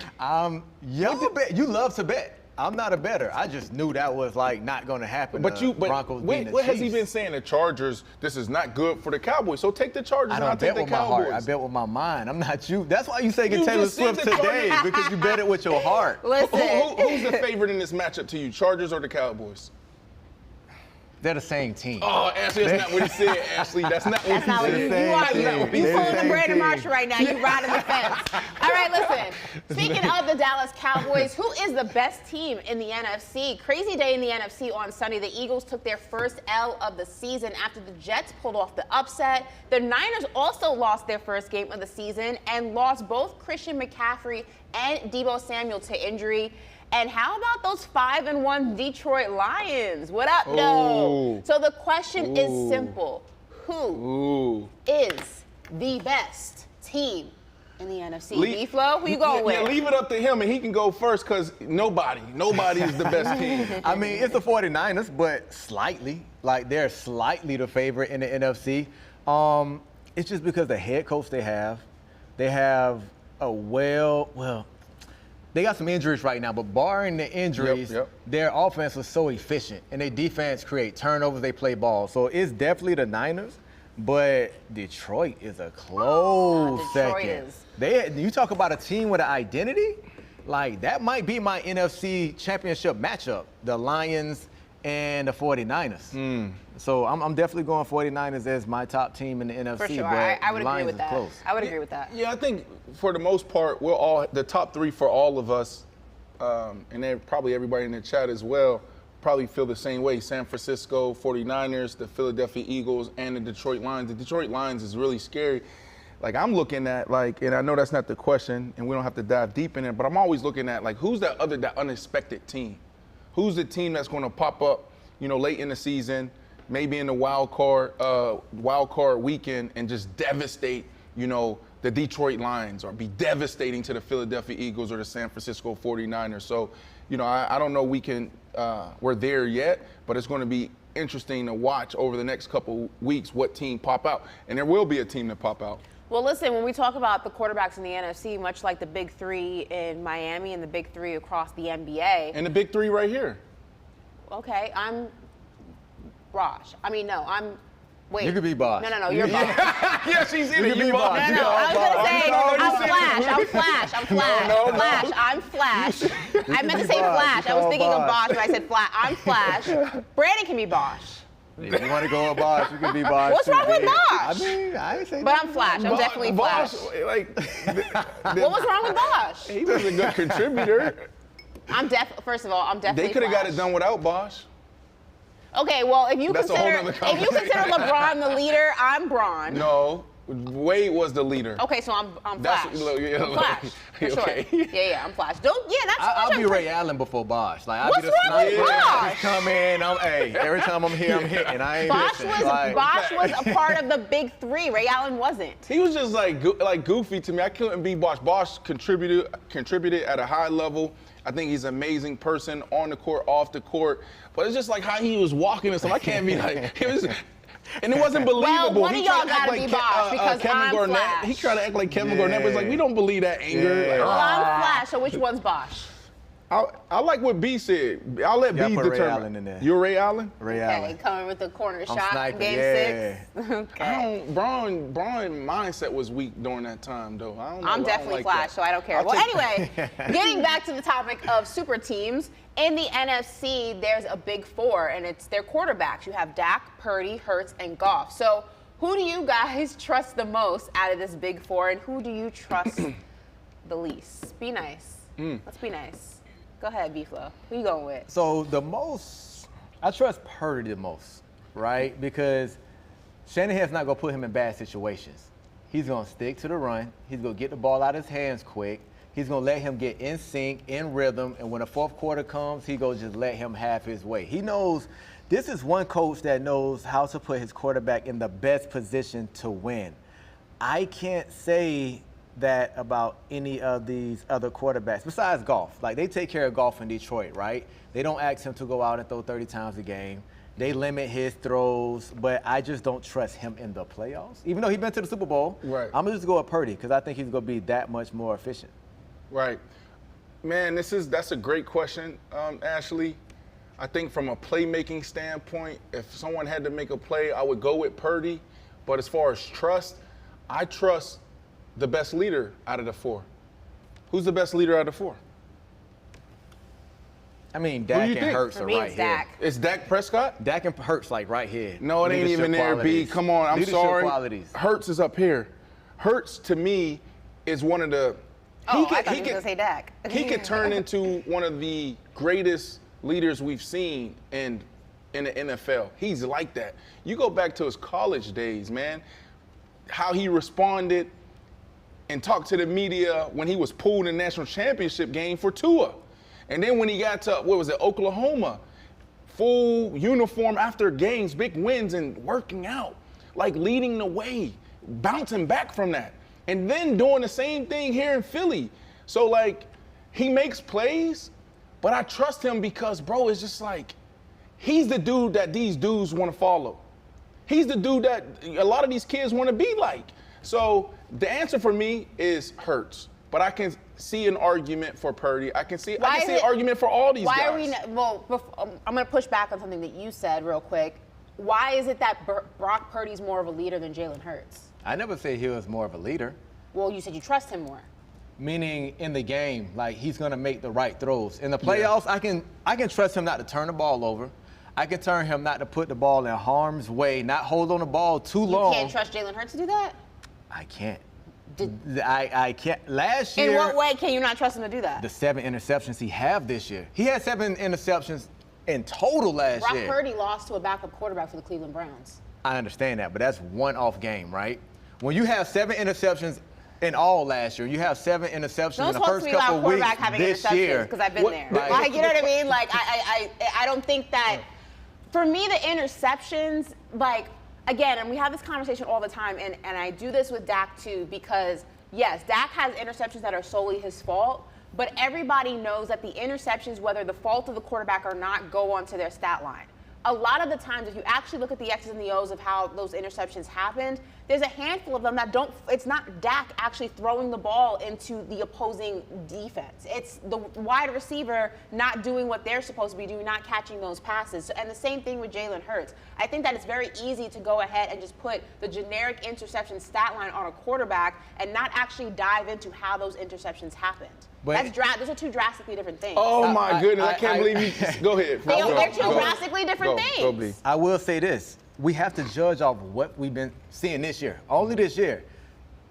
Hurts don't look as in sync with his offense as he did last year with his new OC. I agree. So I have to just go by that. He has been off all season. And that's all if he's been off all season and Purdy only been off 1 game and he still played well last year. But he's the type of person, going back to mindset and everything I was talking about from a leadership standpoint, but now let's look at the mindset part of it. If anybody can correct it, it's him. We haven't even hit mid-season yet. So, like, he's the type of dude right now, what is it, Monday? They don't have a game, they just play. He's watching film right now. He don't even need to listen to people like us talk about these 7 interceptions. He's like, damn, how do I get back here? I got to get back here. If anybody's going to correct it and self-check, it'll be him. Wait, who is your quarterback that you're picking? That I trust the most? That you trust the most? I mean, obviously, I'm going to pick my quarterback. Like, I'm not going to pick Jalen Hurts. Like, I'm not going to pick Brock Purdy. Are you saying that because of your heart, or do you really believe that in your mind that you trust Dak the most? I'm going to say this. I will say this about Dak. It's muddy waters right now, but I have seen Dak when he needs to perform. I have seen the guys rally around him. And I think that's a testament of a leader. Now, does it always, right now, is it hard to make that case? Yes. I'm not going to negate that. Right now, would I say out of the 4 quarterbacks on the screen, do I trust him the most? No. I'm picking him because he's my quarterback. Right. But I will say when Brandon speaks about a leader, I think that's drastically, I think when we talk about strictly leadership, I think Dak's a phenomenal leader. And I think there's a testament, his relationship with his guys, especially in that locker room. I think it's a relationship. I think it's also how he remains cool under pressure. You never see Dak on the sidelines throwing iPads. You never see him screaming and yelling at his receivers. He's very calm, cool, and collective. So, yes, it may not always result in wins, but when it comes to having that composure, Dak's a phenomenal leader. Like, you need the head of the snake to be the calmest. No. Here's my problem with Dak's leadership, right? There's a difference. Passive? No, that, yes. But what's wrong with being passive? You never see Jalen Hurts on the sideline yelling and screaming. No, you don't see him. You see him give a look like A.J. Brown. Let's talk about this inside. Dak. My thing with Dak is when it hits the fan, and it's not my thing with Dak. I'm not even gonna sound like that, because it's not that serious. But like when it hits the fan, is Dak capable looking at one of those Micah Parsons and be like, "Sit your ass down, bro"? Is he capable of saying, "We need this"? I haven't seen him get uncomfortable in a leadership role. I've seen that's the crazy thing with Jalen Hurts is like he just got this demeanor and this. Just listen to him in his post-game speeches to the team when they're breaking it down. It's like Ray Lewis is sitting there. Ain't nobody disrespecting him. A.J. Brown tried it. He looked at him like he was crazy and said, "I got you, bro." See, we sleeping on Purdy right now. How did Purdy gain his respect from the 49ers last year? His first start, they said, when he came from scout team, he cussed everybody out in practice because they was half-assing. And when he became the starter, like we wasn't running our routes right. Like we was letting blocks go. I was getting touched, and he stopped the practice, cussed everybody out, and said, "We starting this over." Like what is that? Purdy did that as a rookie. Shut up. Look No, at he him. didn't. Really? That Trent This is Williams a- interview. Listen to what the 49ers said. Like, oh, that's how he gained that What respect. does that matter, though? That's a big deal. No, but what I'm saying is, So y'all sleeping on his leadership. No, I'm not. We'll pull it up later on in the week. I'm not shooting. Yeah, I'm fact not check sleeping that. on anything. What I'm saying He is did why is a testament of a good leader who's the most vocal? Like, there are leaders who don't even have to say much, It's but different in the locker room. you give them a look and people made that same, taking it to basketball real quick. What was one thing that people used to knock Jokic all about? Oh, he's too passive, he's too chill. But you know what? When he speaks, they listen. You don't always have to be the loudest in the room, the most aggressive in the room to get the most respect. Actually, that's not how it always You got works. 53 guys in the locker room that's all lions and it's all like alphas. Every one of them is the man where they come from. I'm not talking football about not mindset. having I know, but bass in your voice when you speak. You don't but have to. I'm be talking- the you don't loudest have in the to. room to be respected. You don't have to, but when the reason why that was like exciting for me, if Brock Purdy did that in his first practice after being handed the ball as a starter, that's when everybody, those alphas, those lines like, oh, that's the head lion. But when they executed after that. That was the most impressive Last thing. points on this, guys, real quick. Dak, the reason why I'm saying it, because Dak is, for sure, the way I look at Dak is like, oh, that's the picture of being a true pro. I don't look at Dak as this is the picture of being the best leader. And I don't know how he leads day to day.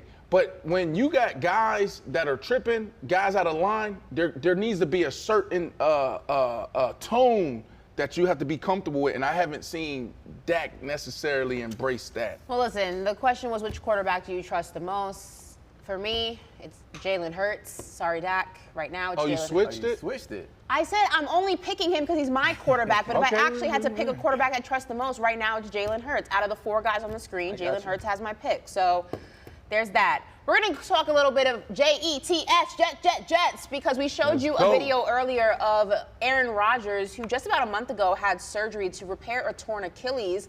He was on the field pregame before the Jets upset the Eagles and was throwing passes. Now, the Jets are currently 500, and Rodgers himself recently said, do not rule out a return from him this season. So, guys, are we buying that the Jets can stay afloat before Rodgers possibly returns? Not in that division. Buying it, we did. We're going into the bye. We already did. The question's already answered. We're 3-3 going into the bye. Isn't that what we week want? 6, so I mean, there's a lot. Like y'all hanging on by a thread Like being 500. So with the Philadelphia Eagles, right? That's what we just said. Why you ain't want to pick them as a dominant team? Y'all hanging on by a thread. I just think the division too tough. Like, I don't, the Jets have a great championship defense, but it's going to take more than that to be, you talking about a playoff contention in the AFC? Like, we just got to get in. B, that's what this whole conversation in and is. do what? Just get in. You see Aaron Rodgers over there like this, throwing it. Boy, that boy look good when I one leg. That boy look good. Can we be serious for a second, though? I am being serious. Can we be serious for What a are you second? talking about? Because let's really talk about this for a second. Aaron Rodgers is what, 40? Yeah, okay, go. Aaron Rodgers is 40 years old. Okay, he's coming off of an Achilles situation. Now, is it miraculous that he's up, moving around, throwing passes? I guess, if you're impressed by that kind of stuff, right? B-Flow, like he said, he didn't tear his arm, his bicep. You know what I mean? She go. So, if the Jets can stay afloat, can go ahead and get into the playoffs, creep into the playoffs, any which way or form, do you even want Aaron Rodgers in that situation? You don't know. Hear me out here. It's an Achilles injury at 40 years old. I don't care how fast he's progressing. Do you even want to take that gamble for the following season for something that they're not going to the Super Bowl? They're not going to the Super Bowl. Yes. You want to take a gamble with Aaron Rodgers fresh off of an Achilles injury? You're saying we have a chance to get into the playoffs? No, or? let's say you already made it into the playoffs. You creeped in. Time out. Yeah. You creeped into the playoffs. Let's make it even harder. You have a chance to get into the harder. playoffs. You want Aaron Rodgers in either of those scenarios all fresh three off of an scenarios. Achilles? Yes, and yes. He's absolutely. 40 years old, fresh off an Achilles injury. And that's why. It's because you came here. We didn't know if you were coming for one season. But what he ended up doing is saying, I'm probably going to play 2 to 3. Right? That's not a big window. But they're not going to win. That's not a big window. How do we not know? Brandon. You just said they got a legendary defense. Brandon. You have a running game. Hold on. So we're talking about December, January, when it get a little sticky, get a little rainy, get a little foggy, get a little snowy. The conditions change. Even more guess so, what? the point. You got a defense and you got a hell of a running game. Breece Hall, it seemed like every 10 times he touched the ball, he's about to pop something. So, yes, you bring him back. You're talking about a 40-year-old coming off an injury, Achilles injury in 3 months. What did we have the conversation about with Joe Burrow? Joe Burrow is 4 months. Joe Burrow is 25 years old, 26 years old, right? 25, around that age. Sit him down. Joe Burrow is playing with a calf situation, and he hasn't been 100%. And he's half the age of Aaron Rodgers. This is what I need Aaron Rodgers to do. And he's being affected drastically. You want Aaron Rodgers at 40 years old, which is dinosaur years in football, coming into a game, coming into a season, whether it's playoffs, whether they're trying to get into the playoffs, this is what I want they're Aaron not going Rodgers to win. do. What if he gets hurt? Defense, y'all keep doing what y'all doing. Oh, you know what they did? Please help me out here, please. Because I saw it all on Twitter and everything.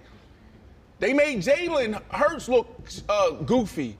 They made Jalen Hurts Patrick Mahomes and Jalen Hurts look goofy. And there was another third quarterback. That's what Coach Saleh just said. So the defense should not come back into this. The defense is right where they need to be. What, you mean to tell me if Aaron Rodgers can't do this, hand the ball off. Hand the ball off. Was he not handling a ball off when he got his Achilles injury in the first place? You just said Kobe Bryant. Basketball, football, two different sports. So here we go. Aaron Rodgers, blue 32. Oh, it's quarters. Yeet. Get in the right situation. He can't do this in a pocket. And then boom, let it go. What was he doing when he tore his Achilles in the first place? It don't matter. Let me say this. You know what? You real gotta quick, adjust. What was he doing when he tore his Achilles in the first place? Let me say this. I'm gonna look into my camera right now. We need a drug test, B. Seriously. He's on the same stuff A-Rod's on. Did you see how much he got hit when he can move? So you think if he's immobile, teams in the playoffs, I ain't gonna come at him left and right. And then you talk about him possibly getting injured for next year. Season. So you're not gonna have him for a whole entire another year. You take that gamble for you what? Take that, and you're not even. You're not the going favorite to the, when you making the playoffs anyway. You want him in the pocket. That's it, right there. You want him in the pocket with pressure coming out And his guess head? what? And guess what happened? Come on, you sound look at that. crazy, Oh my goodness, Brandon. looks so good. It's only a month out. Just imagine where he's going to be in month 3 and month 4 when they right where they need to be. B, hold on, time out. Let me ask you a question, B. Let me ask you a question. Did you play against Peyton Manning? Yeah. A couple times, right? A couple times. What was he really good at in the Eli man and Eli? Did you play against Eli? Play both. You played both. Was it hard to sack them? Yeah, because they got the ball Not out at of their Super Bowl hands 50, quick. it wasn't. They got the ball out of their hands quick, right? And what else did they do? They felt that pressure, they got down. You don't think Aaron Rodgers is going to play like But that? he's not that quarterback. Aaron Rodgers is very mobile in the pocket. You know that's A-Rod. He move in the pocket well. Like, that is his biggest asset. He know how to step up. He know how to move right. He know how to move left and put it on the money. He doesn't even really know how to stay in one place. Like, that's what Eli and Peyton does. Like, they know they can't move. So they game their whole career been off, I'm staying in the pocket and I'm letting the ball go quick. That ain't A-Rod. That's why he got hit so much week one. He like, yo, y'all got to hold up. But like, great players adjust, though, don't they? Do you? My question for you 20 years then, in their career. Let's go ahead and make, because I think Aaron Rodgers coming back this season at all would be a drastic mistake. It's unnecessary. But let's say he does. Yep. Do you trust that Jets defense enough to fill the voids of what Aaron Rodgers is probably not going to be able to do? Let's go back to Super Bowl 50. Peyton Manning was a shell of himself. Yep. Who won that Super Bowl? The defense. Do you trust this Jets defense to go ahead and win games? Because Aaron Rodgers, I don't care what type of freaky deaky, so here's medical what I would say. things that he has going on and what alternative medicine. He is 40 years old coming off an Achilles injury, and that matters. You just said science hit. It matters, Brandon. Do you believe now, Aaron science may help you speed up the process a little bit faster than normal, but that doesn't mean that you should come back and play football. I seen this man. I told you this. I got goosebumps coming back. I said, Ashley, I was just in Orange County or Laguna Beach, California, hosting a 7-on-7. I seen Aaron Rodgers in the pocket, 7-on-7, okay? But he just stood there, just standing, no drop back, no nothing. Look to the left and throw a no-look go ball to the right, 45 yards down the field to Terrell Owens. Never seen anything like that. He don't need no legs. This is Aaron Rodgers. Aaron Rodgers coming back. Can you imagine any of those scenarios you're talking about, how that's going to galvanize the fans, how it's going to galvanize the team? It's going to galvanize it when he gets Aaron Rodgers hurt. is back. Everybody's going to play better. And yes, I believe in the defense. Actually, 100%. Look what they just did. Walk-off interception, no problem. Y'all just feeding into Aaron Rodgers. You know what? He hates the media. He loves trolling the media. He put this out here like, let me go ahead and rev them up so they can go ahead and talk. Like, Aaron will not step on that field. Even I don't care if he felt great. He's not stepping on that field. Yeah, Brandon, you lost your mind. Like, Listen, we're going to go. We're not going to bet right now. We're not betting. What is it, goodies? We're not betting. We're going to Word on the Tweet. Listen, it is time now for Word on the Tweet. And tonight we have the Cowboys taking center stage once again, this time Monday Night Football against the Chargers. Now, Cowboys beat reporter Todd Archer tweeted, the Jets do the Cowboys a massive favor by beating the Eagles. Now, can the Cowboys come up with a Monday win against the Chargers? Brandon, do you see the Cowboys catching the Eagles for the NFC East crown?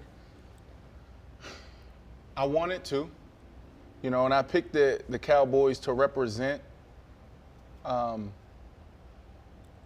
NFC in the Super Bowl. What we talked about earlier, it scares me as far as like Dak Prescott and CD not being on the same page. Even when you're in this situation, it's 3-3. Yeah, but the really good teams, the real contenders, it doesn't matter if they're sitting at 3-3 or 6-0. They always stay in. They keep things in house, and they always stay on the same page. They're not aligned. They don't have an identity, and so the answer is no. They're not going to catch the Eagles. They're not. They're not. Too much dysfunction. They won't win tonight, but they will win the division. I'll say that. They won't win tonight. The Chargers actually going to win by 10, unless the Cowboys defense can get 2 or more turnovers, because the Chargers can score. They can score fast. They don't get to the red zone and kick 3. Like, they put up 7, just like the 49ers did. The Cowboys are not going to score in the red zone. So if the defense is not scoring or giving the Cowboys extra possessions, like, this go get ugly for the Cowboys tonight. Out in L.A. All right, final predictions. Brandon, Chargers, Cowboys, what you got? Damn, B just convinced me, man. Like, I love hearing B talk about ball and the way he just broke down red zone, all of that, like, because it's about scoring points. I'm going to go with the Chargers. I'm going to ride with B. Brandon? And then I ain't riding with the Chargers, I'm riding with you. You convinced Chargers me. by 10. I don't know about that. Chargers by 10. I got Cowboys by 7. Okay. You want to do a bet? Yeah, a little bet? He's not invested enough. That's fine. You got to be You got to be invested. I don't even like no, betting. you can only bet with someone who's invested in the opposite team or the team's playing. He's not invested enough. He played for the Chargers. But like, he's not invested like he was with the teams. Broncos-Chiefs game. He's invested. Bro, He's let invested. me wait till Thursday. Like, let me feel this out a little bit. Thursday the game happened tonight. I'm trying to get up out of here. You don't gotta bet me. I'm okay with not betting. Brandon's the bet pusher here. All right, guys, listen, we are approaching the end of today's show, so let's get to the bottom line of this weekend in the NFL. Brandon, what needs to be said? B-Flow, what needs to be said? What is the bottom line of this weekend in the NFL, the major takeaway? For me, I go back to what we talked about earlier. It's just like, I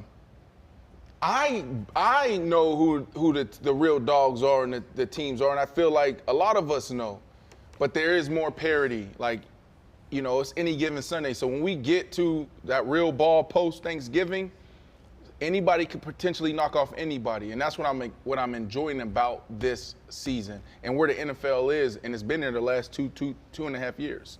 My take is, I'm picking it back off what you said. I'm piggybacking up. We don't know. We don't know who the best team in the NFC is. Well, right now, 49ers, slightly. We don't know who the best team in the AFC. We might say the Chiefs, but slightly. Hey, this is gonna be the best playoffs that we ever had this year. The best? The best. No clear favorite. I actually said that agree with last year with the I think NBA. that I feel the same way about the NBA. I agree with that. It's very wide open. I feel like, again, it's still very early in the season. I do think that teams will start separating themselves closer to Thanksgiving, and we'll maybe have a little bit more of a clearer playoff picture about, you know, who are the leaders, who are the pretenders, you know, things like that. I think it's still too soon to tell. I will say it is interesting, though, a lot of teams that you thought were going to come out hot are a little bit lagging. I feel like that's an interesting point. I also feel like we're seeing a lot of players, key players across the league, across teams. I think right now is where we are still trying to figure out the identities of this team, and teams are still trying to figure out their own identities. The Chiefs are winning, they're not playing great. Eagles are winning, they're not playing great. Cowboys still trying to figure out who they are. Chargers still trying to, you know, lock some wins in for themselves. The Dolphins, high and low. The Bills, high and drastically low. The Broncos are done. The Broncos aren't in the conversation. You ever see that meme of, like, from Family Guy, and they're all putting their hands in, and then someone with the peg arm, and they're like, no, you don't. That's the Broncos. The Broncos are the peg arm. They can't. Really? They can't come into the circle. No. Yeah. The Broncos are done. 100%. I just, you know, let's just, you know, hopefully Russ stays healthy. I think that's all we're looking for, because their season's a wash. Let's ride. I'm coming back. I'm doing that. But you know what? Before we go. We're almost done. The show's almost over? Yeah, we're almost over. But before we go, I don't know if you guys remember this or not, but last week, Brandon decided to ride with Russell Wilson and the Broncos. And we told him it was a bad idea. We tried to get him to, you know, rethink his decision. But he stood on this very table and gave this declaration of love to Russell Wilson and the Denver Broncos, and said, the most winningest quarterback, you know what I mean, of ever. The most winningest quarterback. Look at the numbers. Look at the stats. Top 5 in passer completion percentage. 7. You know, look at the numbers, Russ. Attempt, 9th. The magician, Russell Wilson, he can do it. If you want to make money, let's ride into the winner's circle. Well, the Broncos rode all right to 1-5. So because of that, we had a little bet on this very set, and it was between B-Flow and Brandon Marshall. Now, had the Broncos beat the Kansas City Chiefs, B-Flow would have had to got up here and sing My Goodies from Sierra, you know, breakout single. Dang, I wanted that. But instead, Brandon Marshall has to go ahead and sing some Taylor Swift. Now, he's been preparing for this all night, I'm told. I'm told, there we go. We're getting his iPad situation locked up. It has the music and the lyrics, and it is about time for Brandon to sing Taylor Swift's breakout song, Shake It Off. Right now? Right now? We Do you doing want this? to warm up, or do you? Oh, we got the lights. It is all moody. Here, go ahead and slide me that iPad, Brandon. We'll bring this a little bit closer so you have it. So, I'll press play for you when you're ready. Before we get into it, though, were y'all not nervous a little bit, though? No, they were right there. I was nervous. You have My Goodies? You think I wasn't saying My Goodies? Bro, they was there. Yeah, I was actually, I know he was sweating, because I was like, ooh, it's going to be The good. defense was trash all year, and then all of a sudden, Thursday Night Football against Patrick Mahomes, they start playing well. Yeah. Offensively, y'all can't score 3 touchdowns? Too Are late you to talk ready? about it now. Do you want to give the audience any Yeah, so here we go. performance? I want to debut my singing career here on Here's paper your route. fake microphone. You can hold Here we go. that. All right, here we go. Boom. They not paying us. I'm gonna do this. Okay, go ahead. Here we go. Bam. All right, you ready? Go ahead. And action, folks. Here we go. Uh-oh. Hold on. Okay, wait. Technical difficulties. Hold on. Take off the Bluetooth. Okay, hold on. Let's try this again. Here we go. All right. Hey. Hey. Stay out too late. Get nothing in my brain. That's always what people say. That's what people say. Got so many dates, but I can't make him stay. At least a few people say. That's why people say. Oh, that's not it yet. Then can't stop, won't stop moving. Like I got my music in my mind. I can't. Go! You gotta go! You gotta take the chorus! Hey, all right. Cause the player's gonna play, and the hater's gonna hate. I'm gonna shake it off. Ooh, and y'all happy? Y'all good? Wait a minute. Keep going! What? Fake. Baby, I'm shake it off. Never miss a beat. I'm missing a lot of beats. I'm lightning in my feet. That's what they don't see. That's why. That's it. We're gonna give you. You gotta sing one more chorus. One more chorus. You gotta wait till the chorus comes in, and then you're done. See, that's the problem. Nobody knows Taylor Swift's songs. Everyone knows this song. You're just not singing it right. Hey. Okay, ready? The Swifties.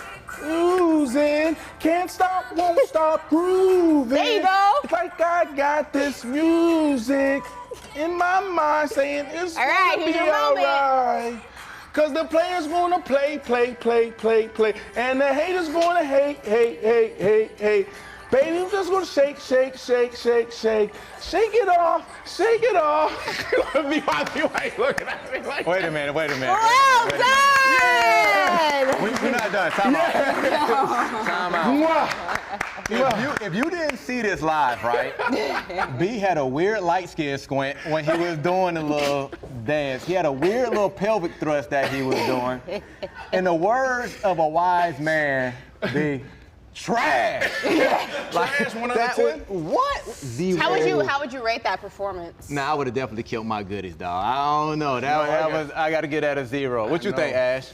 It's so difficult. I think the dancing was great. What? It was a nice touch. It didn't seem like you studied the flow of the song well enough. You you were starting to get it a little bit towards the end. We got to make another bet and run it back. Don't quit your day job is what I would say.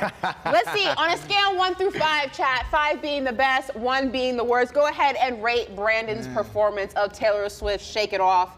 Let's see what the chat thinks. We'll take it to a vote. That was, Somebody said a 1.5. You know what? You're a good sport, though. It's like the Denver Broncos. It's not over. I'm gonna prepare. I'm gonna work harder next time, and I'll be ready. It's difficult. Aaliyah Cardi gave you a 5. Thank you. That's Belly good. gave you Sweet. a 4.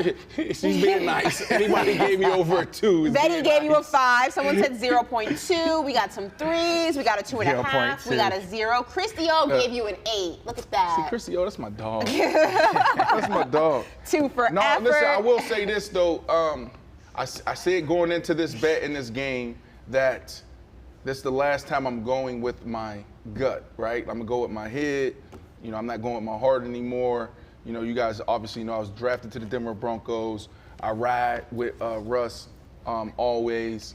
But now moving forward, it's real ball. Just like what you had to do today, right? We asked you what quarterback you trust the most. Initially, you wanted to go with Dak, and then you said, let me go with Jalen Hurts, right? Yeah. So I'm going to do that moving forward. Well, I mean, listen, if you ever want to get out the media game, we can try to set it up where you Get into the music game. Is that He was a good something? sport, bro. Producer behind the You scenes. should totally send this to Russell Wilson and say, like, this is what I do because I ride for you so hard. I'm done. Ain't no. You know? Listen, we got one more. This is what you got me into. Until they're mathematically out of it, I'm still going to have hope, right? But you know, so I am going to continue to ride with Russ, but it's getting tough. So part 2 win a game in Denver. Huh? We betting part 2? Let's wait. Game in You know what? Yeah. You know what? I'll do it right now Let's because do I it. ain't Let's scary do it. like you. Wait, what's the bet? We Same gonna- bet? We'll figure it out when it Oh, comes. we're you gonna figure ready? it out? Okay, well, No, listen. I want to hear my goodies. No, we can't keep going on my goodies. Like, You don't want my goodies? nah, I don't My want my goodies. goodies. No, you got to My do my goodies. goodies. Nah, he had me crunk and everything. Listen, if you guys are listening on When they play. Sirius XM Faction Talk 103, thank you so much for tuning in. But if you want to go ahead and actually see Brandon sing Taylor Swift, make sure you check out Man, the that I was Am bad. Athlete YouTube page for all the paper route live streams and all the good video content. Until then, I'm Ashley Nicole Moss. This is Brandon Flowers, and this is Brandon Swift. We'll be back tomorrow. See you guys. October 29th. It's coming up.